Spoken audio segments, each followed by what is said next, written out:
पंचायत में 2021 से लेकर 2022 तक कितना कौन कौन योजना चला और कौन कौन सा काम किया गया। क्योंकि हमारे पंचायत में कुछ रोड पेंडिंग थे जो पीसीसी से उसका काम किया गया। जो हमारे पंचायत में एक नदी था, पोखर था, जिसका छठ घाट का निर्माण कराया गया। जो हमारे पंचायत में आंगनबाड़ी केंद्र जो पेंडिंग थी, जो अर्धनिर्मित थी, उसका काम किया गया। अगर हमारे पंचायत में डीलर लोग 15 रुपये प्रति यूनिट अगर राशन से ज़्यादा रेट लेते हैं तो आप अगर लिखित हमको देते हैं तो उस पर हम अनुशंसा करके संबंधित पदाधिकारी प्रखंड में एमओ को और जिला में एसडीओ पश्चिमी सर को देने का काम करेंगे। कुछ लोग कहते हैं कि गरीबी खत्म करे और गरीब को ही खत्म कर देते हैं, लेकिन मेरा सोच है कि सही में गरीबी खत्म करे। तो गरीबी खत्म करने के लिए सबसे पहले लोगों को शिक्षित होना जरूरी है। क्षेत्र में लोग शिक्षित होंगे तो कहीं पर जाकर रोजगार करेंगे, व्यवस्था समझेंगे कि पंचायती राज का क्या व्यवस्था है, उनका हक अधिकार क्या है, उसके लिए बात करेंगे। मानीपुर 10 नंबर वार्ड का हरजन बस्ती में 10 नंबर वार्ड में जो स्कूल है पासवान टोला में, उसका पूरा स्कूल का हम नया करने का काम किए हैं। स्कूल के बरामदा से लेके, स्कूल का भवन से लेके, स्कूल के रख रखाव से लेके समुचित व्यवस्था को सही किए हैं। क्षेत्र में स्वास्थ्य की व्यवस्था सही होना चाहिए कि लोग हमारे सुरक्षित रहें, स्वस्थ रहें। इससे भी हमारे क्षेत्र की व्यवस्था बदलेगी, क्षेत्र का विकास होगा। इस न्यूज के प्रायोजक हैं अफजल फर्नीचर एवं सह प्रायोजक है हिंदुस्तान फार्मा, पुराना चौक, कांटी। पंचायती राज चुनाव के 1 वर्ष पूरे हो गए हैं। पिछले वर्ष 2021 में 17 नवंबर को ही जनता द्वारा जनादेश आने के बाद गांव की सरकार बनी थी। गांव की सरकार बनने के बाद गांव में कितना विकास करती है, इस विषय को लेकर के जनता हमेशा 5 साल के बाद चुनाव के समय ही सवाल अपने जनप्रतिनिधियों से करती है। लेकिन शायद इसमें हम तमाम पत्रकारों का भी एक जिम्मेवारी बनती है कि जनता कुछ सवाल को लेकर के जनप्रतिनिधि के बीच उनके सवाल को पूछा जाए। और इसी कड़ी में हम पहुंचे हैं मुजफ्फरपुर जिला के कांटी प्रखंड के मानिकपुर नरोत्तम पंचायत के मुखिया शशि ठाकुर के पास। दूसरी बार पंचायत का कार्यभार संभाल रहे हैं। 2016 से लेकर के 2021 तक इनका कार्यकाल रहा और फिर 21 में जनता के जनादेश के बाद ये चुनावी ताज पहने, जीत का ताज पहने और आज 1 वर्ष पूरा हो गया है। सबसे पहले तो बताइए कि 1 वर्ष पूरे होने के उपलक्ष्य में कार्यकाल का, चूंकि लंबा अनुभव तो आपका रहा, ये 36 साल हम कह सकते हैं, कितना विकास आपके नजर में अपने पंचायत का हो पाया? बहुत बहुत धन्यवाद दिलजी जी। देखिए, विकास के काम तो बहुत सारा काम जो था, हम 2016 में जब बने थे मुखिया तो बहुत सारा काम ऐसे पंचायत में था जो पेंडिंग था। लेकिन 16 से जब हम 2020 तक का सफर तय किए, 2021 तक का, तो बहुत ऐसा काम था पेंडिंग, जो असंभव काम था उसको भी संभव किए, काम करके पंचायत के विकास को गति दिए। गति देने के बाद हम जनता से आग्रह किए कि एक बार और मौका दीजिए, पंचायत को विकसित करेंगे, जो छोटा फूटा काम है उसको करेंगे। और जनता ने भी हम पर विश्वास किया और पुनः 2021 में भारी बहुमत से जिला में नंबर 1 सेकंड स्थान लाने का काम किया और जनता ने हमको दोबारा मौका दिया। इसके लिए तहे दिल से मानिकपुर नरोत्तम पंचायत की जनता जनार्दन, जनता माली को अभिनंदन, चंदन बंदन, आदाब, सलाम, प्रणाम। सभी लोगों को करबद्ध धन्यवाद है कि सब लोग हमको दोबारा मौका दिए विकास काम करने के लिए। 1 वर्ष पूरा हुआ है और आज आपके पंचायत में, पंचायत भवन पे आम सभा का आयोजन किया गया था और लोगों की समस्या जो थी, जन सुनवाई कार्यक्रम, क्या कुछ था ये पूरा प्रकरण?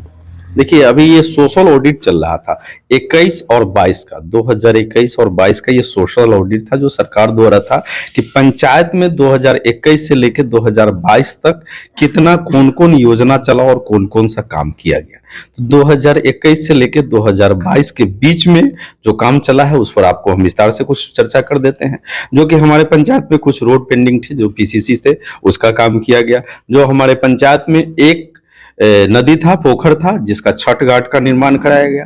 जो हमारे पंचायत में आंगनबाड़ी केंद्र जो पेंडिंग थी, जो अर्धनिर्मित थी, उसका काम किया गया। कुछ स्कूल जहां पर जो कुछ कुर्सी, डेस्क, बेंच की व्यवस्था करनी थी वो किया गया। और लगभग 1 साल होने की ही है हमको अभी, तो और 1 साल में और कुछ 1-2 पेवर ब्लॉक का जो रोड का काम था वो किया गया। मनरेगा के थ्रू 2021 से लेकर 2022 के बीच में कोई काम अभी नहीं किया गया है। पीछे का काम, जो पीछे कार्यकाल का काम 2016 से लेकर था 2020 तक का, वो काम पेंडिंग था।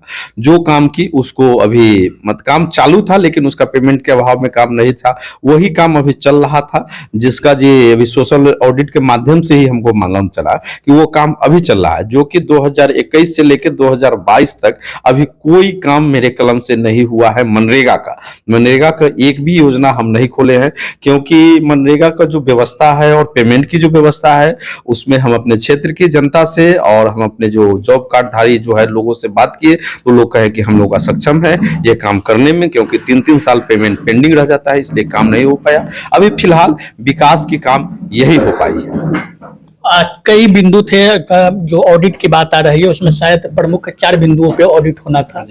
पीडीएस, दुकान, मनरेगा और 2 बिंदु अन्य हैं।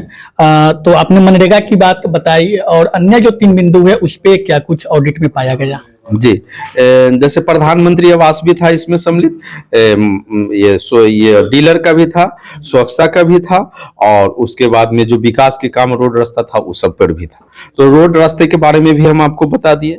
प्रधानमंत्री आवास के बारे में आपको हम बता दें कि अभी सरकार का पता नहीं क्या है सिस्टम, कि 2020 से ही मुजफ्फरपुर डिस्ट्रिक्ट को प्रधानमंत्री ऐप से वंचित कर दिया गया था, जो कि प्रधानमंत्री आवास योजना का जो ऐप था, जिसमें कि जिस पंचायत में, जिस गांव में कौन कौन लोग प्रधानमंत्री आवास से वंचित है, उसमें ऐप में जोड़ना था, उसको 2020 में ही इसको बंद कर दिया गया था। सिर्फ मुजफ्फरपुर डिस्ट्रिक्ट में, पूरे भारत, पूरे बिहार में सिर्फ मुजफ्फरपुर डिस्ट्रिक्ट में।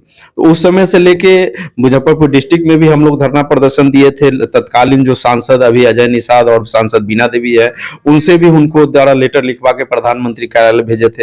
हम लोग जिला अधिकारी से भी मिले थे, और अभी तत्काल हम लोग जंतर मंतर पर भी जाकर 2 दिन धरना कार्यक्रम किए और राष्ट्रपति से मिलकर के वहां पर संबोधन करने का, उनको बताने का काम किया कि मुजफ्फरपुर तो इसका भी था। तो इसमें तो काम कुछ हुआ ही नहीं, तो इसमें सोशल ऑडिट क्या हो गया? प्रधानमंत्री आवास में कुछ पेमेंट भी नहीं हो रहा है, न कुछ काम हो।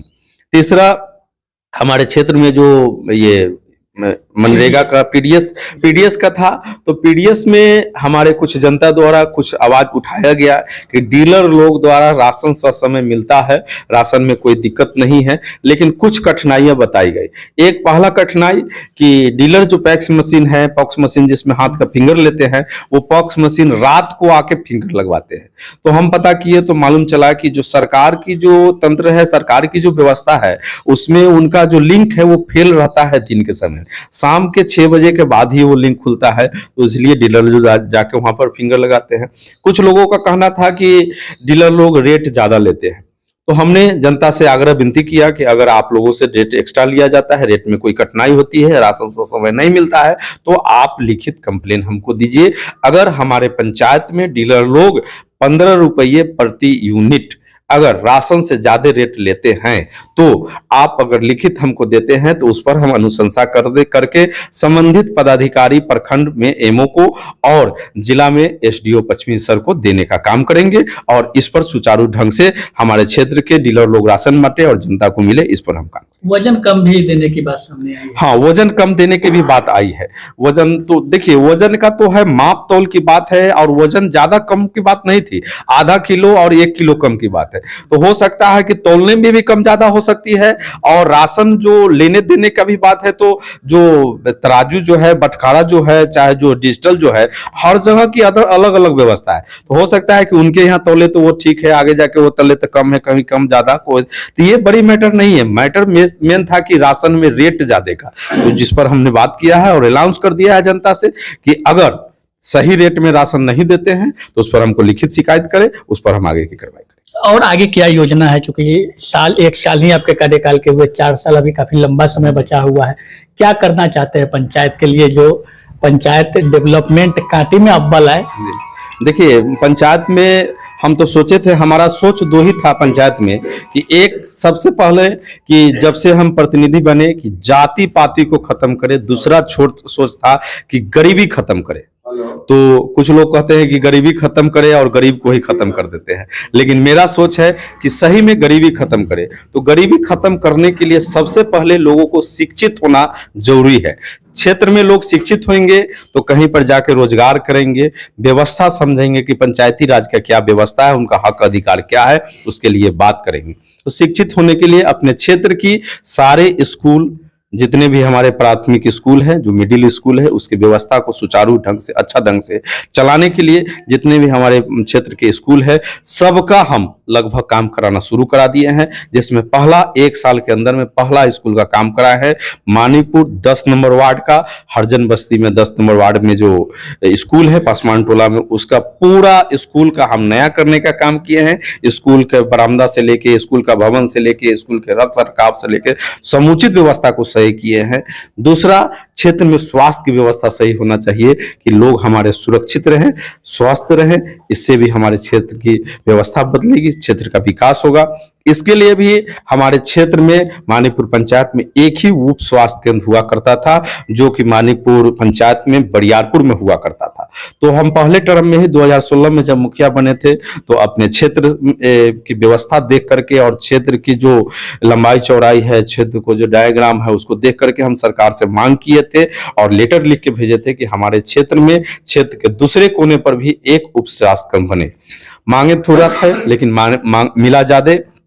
और क्षेत्र के दूसरे क्षेत्र कोने पर, जहां पर बसंतपुर शुरू होता है, एक छोर पर बरियारपुर शुरू होता है, दूसरे छोर पर बसंतपुर शुरू होता है, वहां पर उप स्वास्थ्य केंद्र के बदले हमको हेल्थ और वेलनेस सेंटर का 2 मंजिला मकान मिल गया और हेल्थ सेंटर बन रहा है, जो कि 1 मंजिल ढल चुका है, दूसरा मंजिल का काम चल रहा है, जहां पर 3 बेड का अस्थायी रूप से हॉस्पिटल का निर्माण हो रहा है। तो मुखिया नवीन कुमार उर्फ शशि ठाकुर थे। कार्यकाल के 1 वर्ष पूरे होने के उपलक्ष्य में चूंकि ये पंचायत का ऑडिट भी चल रहा है और कांटी प्रखंड के कई पंचायतों में आज जनसुनवाई कार्यक्रम के तहत आज ग्राम सभा का आयोजन किया गया था। इस कड़ी में मानिकपुर नरोत्तम पंचायत के पंचायत भवन पर भी इस तरह की कार्यक्रम आयोजित की गई थी और जिसमें कार्यक्रम की क्या कुछ उसकी रूपरेखा थी, उसके विषय में भी मुखिया जी द्वारा बताया गया और 1 साल के कार्यकाल के अंदर में इन्होंने क्या कुछ पंचायत के लिए किया है और आगे क्या करना है, उस योजना पर भी खुल करके बातचीत हुई। आपके मन में अगर कोई प्रश्न हो तो कमेंट बॉक्स में जरूर लिखें, हम आपकी सवाल मुखिया जी तक पहुंचाएंगे।